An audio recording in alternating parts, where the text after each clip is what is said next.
This episode is sponsored by Omega Bright Wellness. Get a free bottle of Omega Bright CBD Full Spectrum Soft Gels with free shipping when you buy one bottle of their 7010 MD Omega 3. Use offer code NED, that's my name, Ned, at omegabrightwellness.com. Distraction is also sponsored by Landmark College in Putney, Vermont, the college of choice for students who learn differently. Learn more at lcdistraction.org.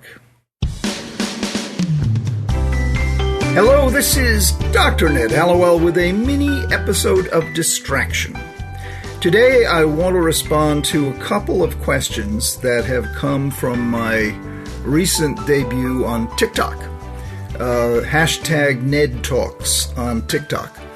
And if you go there, you'll see a bunch of 60-second video clips that I've made. And a couple of questions that have come up. You know, on TikTok, you don't have a lot of time to answer a question. So a couple of questions that would take a little bit more than the brief space we have on TikTok to answer questions, I thought I'd deal with here. The first one regards rejection sensitive dysphoria. RSD, a condition that William Dodson, one of the great clinicians in our field, has really taken to the general public, and it's received widespread attention because it's so common.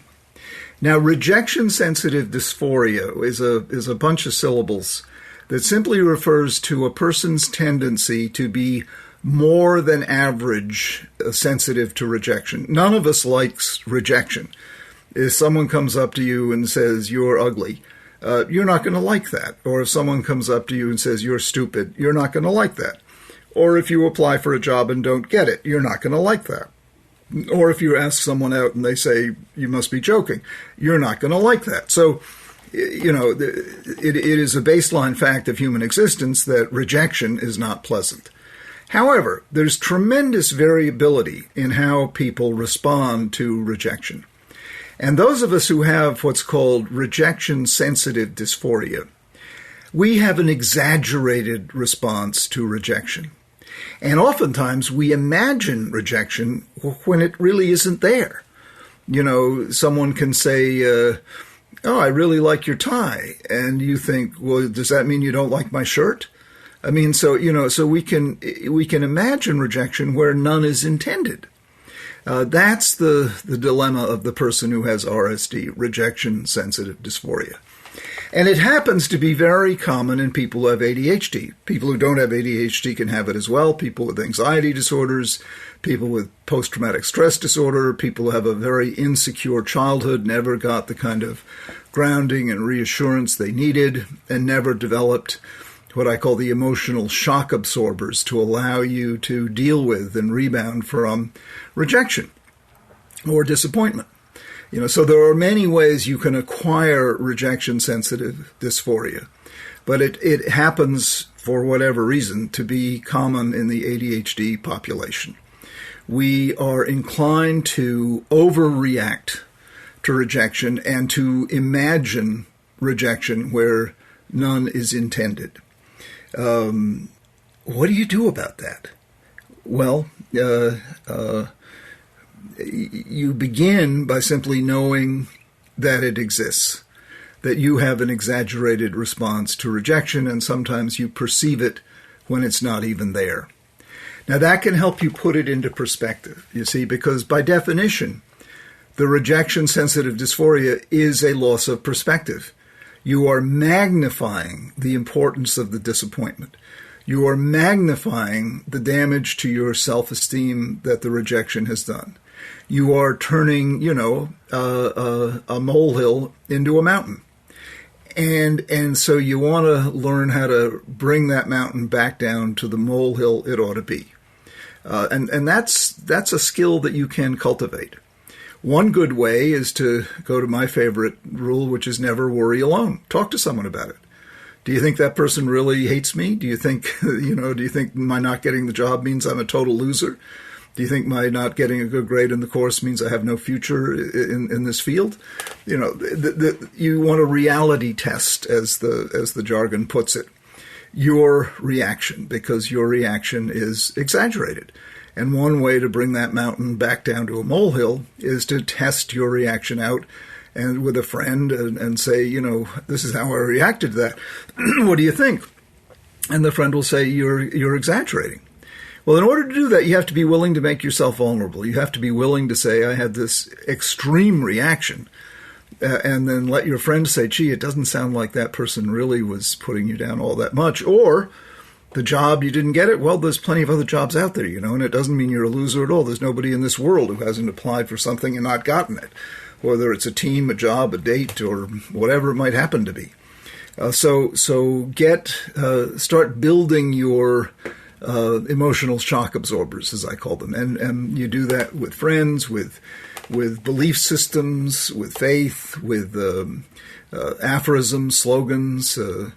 Epictetus, the great Stoic philosopher, really the father of cognitive therapy, was a slave, and he discovered that the one thing he could control was his thoughts, and so even as a slave, he was happy.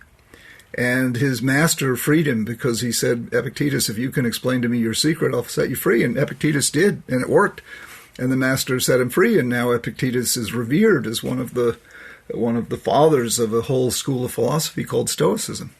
So it's about learning how to take control of your emotions and your thoughts instead of being at the whim, the horrible, often devastating whim of your perceived rejections. You want to learn how, and seeing a therapist can help a great deal, learn how to build up your emotional shock absorbers, your reality testers, your capacity to reassure yourself, to give yourself self-talk without necessarily having to find another person. Dr. Dodson also recommends a couple of medications that, oddly enough, can be helpful for this. They're not antidepressants. They're what are called alpha agonists. They're clonidine is one, and guanfacine is another, that in low doses can have been found to be effective in dealing with RSD. Now, why that is, we don't know.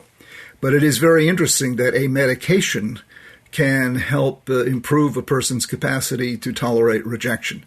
And it just shows there's this tremendous interface between the mind and the body, between what we think of as ephemeral and psychological, as opposed to what we think of neurotransmitter-driven biology. They overlap.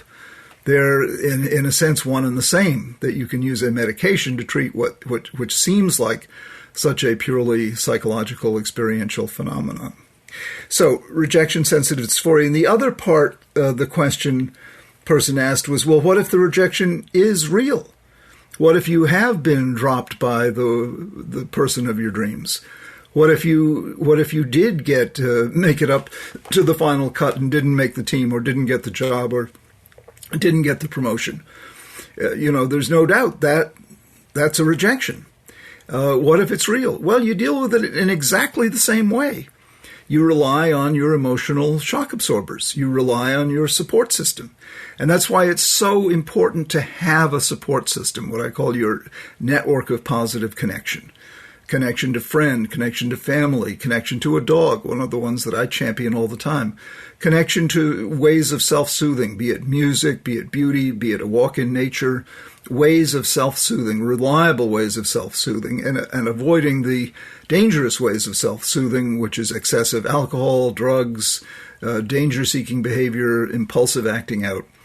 So you want to try to cultivate the adaptive forms of self-soothing and steer clear of the maladaptive. So, but that's why it's important to have a philosophy or a coda or a belief system that you can reliably turn to, a passage from literature, a letter from a friend, something that you remember that stuck with you that helps to bring it out, when times are tough. My father-in-law, who's since passed away, loved the poem If, and I'll send you to that poem. It's a great one if you want to have something that you can turn to when for some degree of stabilization. We all, need that. And people who have this predilection toward overreacting to disappointment and rejection, particularly, need to develop those emotional shock absorbers that you can bring out so that you don't suffer the terrible pain that RSD can create if you don't know what you're dealing with. Hope that makes sense, because it's a common phenomenon, not just in the world of ADHD, but in life in general. And it's life has enough pain in it, but you don't want to. I call there's necessary pain, and then there's unnecessary pain. And the pain of RSD is unnecessary pain. So take it upon yourself to learn how to master it, work with a professional, and you'll discover that these episodes, while no fun, do not have to be devastating, and indeed can turn into growth. And that is a fact, that the painful experiences, the old saying, what doesn't kill you makes you stronger, it's true. It's true. But we don't want you to get killed in the process. Okay, before I go, I'd like to thank our sponsor, Omega Bright Wellness. Get a free bottle of Omega Bright CBD Full Spectrum Soft Gels with free shipping when you buy one bottle of their 7010 MD Omega-3. Use offer code NED, that's my name, at omegabrightwellness.com. Please reach out to us with your questions and comments by emailing connect@distractionpodcast.com. That's connect@distractionpodcast.com. And if you happen to be on TikTok, my new favorite platform, you can find me there with the username @DrHallowell. I've posted a whole bunch of videos about common ADHD issues, and they're only 60 seconds apiece. Take a look and let me know what you think. Distraction is created by Soundscrape Media. Our recording engineer and editor is the estimable Scott Persson, and our producer is the very talented Sarah Guertin. I'm Dr. Ned Hallowell. Until next time.